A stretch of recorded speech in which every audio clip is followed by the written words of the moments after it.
ይህንን የሰማችው ሃሊ በውስጧ ትልቅ የጥፋተኝነት ስሜትም ተሰማት። በትምህርት ቤቱ ኖርማን በጉጉት እየጠበቃትም ነበር።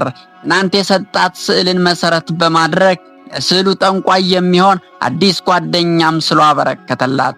ሁለቱ አብረው ሲስቁና ሲያወሩ የነበረ ቢሆንም የቲሽ ስብስብ ግን እንደለመዱት መሳደብና ማንቋሸሽም ጀመሩ። በኋላ ግን በስፖርት ክፍለ ጊዜ ወቅት መጥፎ አጋጣሚም ተከሰተ። ሃይሊ እውነተኛ ማንነቱን ለመደበቅ ስትል በዚያ ሙቀትና ቀን ወፍራም ጥቁር ኮፍያ ያላቸው ልብሶችን ደራርባ ለብሳ ነበረ።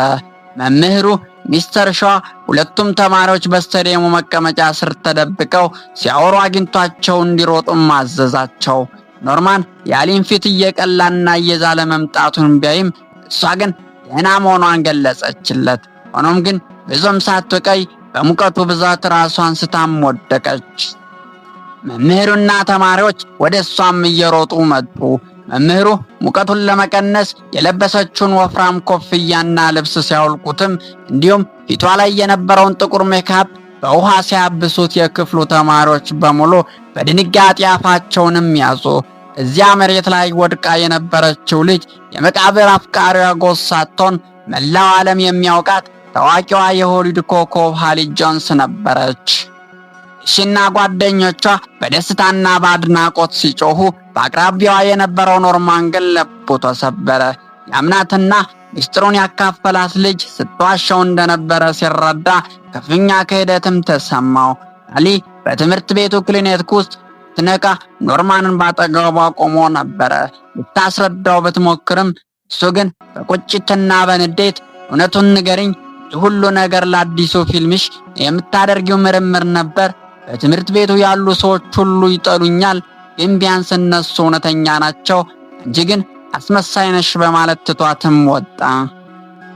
ወደ ቤት የተመለሰችው ሃይሊ በከፍተኛ ድብርት ውስጥ ሆና እያለቀሰችም ነበር። ሚስጥሯ መጋለጡ ብቻ ሳይሆን ብቻዋን እውነተኛ ጓደኛ ማጣቷ ህመም ሆኖባታል። እዚያ ላይ የአባቷ ባንክ የብድር ጥያቄ ውድቅ ማደረጉና ቤታቸው በእርግጥም ሊያጡት እንደሚችሉ ስትረዳ የራሷን ደስታ መስዋዕትም ለማድረግ ወሰነች። ወደ ወላጆቿ ምርታ ፊልሙን ለመስራት ተስማምቻለሁ፣ ለባሪ ንገሩት፣ የፈለገውን እፈርማለሁም አለች። ወላጆቿ በደስታ ብዛት ወዲያውኑ ውሉን እንዲፈርም ስራ አስኪያጁንም ጠሩት። ባሪ ውሉን ይዞ መጥቶ ሲያስፈርማትና ተከታታይ የፊልም ቀረጻዎችን እንደሚጀምሩ ትምህርቷንም በፊልም ቀረጻ ቦታ ላይ በግል መምህር እንደምትጨርስ ሲነግራት ሃይሊ ግን ከመደሰት ይልቅ አይኖቿ በእንባም ተሞልተው ነበር። ይህንን ካስተዋሉ በኋላ ወላጆቿ ውሉ ከተፈረመ በኋላ ሃይሊን ሲያናግሯት እሷም እውነቱን አወጣች። ይህ የኔ ህልም አይደለም፣ እናንተ ህልም ነው። እኔ ተዋናይ መሆን የምፈልገው የ8 ዓመት ልጅ ሳለሁ ነበረ። አሁን ግን ይህንን የምናደርገው እናንተ ገንዘብ ስለሚያስፈልጋችሁ ብቻ ነው። እኔ የምፈልገው ተራ ሰው መሆንና በዝናዬ ሳይሆን በማንነቴ የሚወደኝን እውነተኛ ጓደኞች እንዲኖሩኝ ብቻ ነው ስትልም የውስጧን ብሶትም አፈሰሰችው። ይህ የልጃቸው ልብ የሚሰብር ንግግር ወላጆችን ከእንቅልፋቸውም ቀሰቀሳቸው። የልጃቸው ደስታ ከማንኛውም $1 ሚሊዮን እንደሚበልጥም ተረዱ። አባቷ የፈረመችውን ውል ከባሪ እጅ ላይ በመንጠቅ ቀደደው። ልጃቸው ከዛሬ ጀምሮ ከትወና ዓለም ሙሉ በሙሉ ሞታለች፣ የእሷ ደስታ ከገንዘብ ይበልጣልና በማለት ባሪን ከቤትም አባረሩት። ወላጆች ለፈጸሙት ስህተትም ይቅርታ ጠይቀው በትምህርት ቤቷ በሰላም እንድትቀጥልም ፈቀዱላት። በማግስቱም ሃይሊ በተራ ልብስ ወደ ትምህርት ቤትም ትመለሳለች። ተማሪዎቹ አሁንም በሱ ላይ ይተቹና ያተሸናፊ ወይም ሉዘር ኖርማን ታዋቂ ሃልስ ጆንስን የምር የወደደችው መስሎት ነበር። እሷ ግን የሉዘር ህይወት ምን እንደሚመስል ልታጠና የመጣች ተዋናይ ናት እያሉ ይሳለቁበትም ነበር። ይህ በእንዲህ እንዳለ ሃይሊ ግን በቀጥታ በሚስጥር ወደ ኖርማን የሚስጥር ክፍል ቀድማ ገብታ ስለነበረ እውነቱንም ነገረችው። እኔ የዋሸሁ ልጫወትብህ ፈልጌ አይደለም። 8 ዓመት ጀምሮ ታዋቂ ስለሆንኩ ሁልጊዜም ብቻዬን ነበርኩ። ልክ እንዳንተ እውነተኛ ማንነቴን የሚወድ ሰው ስላልነበረኝ ነው ያንን ያደረኩት በማለት እውነተኛውን የጠንቋይ ስዕልም በስጦታ መልክም አበረከተችለት። ከዚያም በትዝታ ውስጥ ሆና አንገቷ ላይ ያለውን ምስጢራዊ የአንገት ሐብል አሳየችው። ይህንን ያየው ኖርማን ግን በአግራሞትም ደነገጠ። ምክንያቱም ያ የአንገቷ ሐብል ከዓመታት በፊት በልጅነቱ በአንድ የክረምት ካምፕ ውስጥ ለተዋወቁትና በጣም ለወደዳት ትንሽ ልጅ የሰጣት ነበረ። እያለቀሰች በካምፕ ውስጥ ከነበሩ አሰልቺ ጨዋታዎች እንዴት እንደማመልጥ እያሳየኝና እንዳረሳ ይህንን የሰጠኝ ልጅ አንተ ነበር። ኢሜል እንደምትጽፍልኝ ቃል ገብተህ ነበር፣ ግን አልጻፍክልኝም አለችው።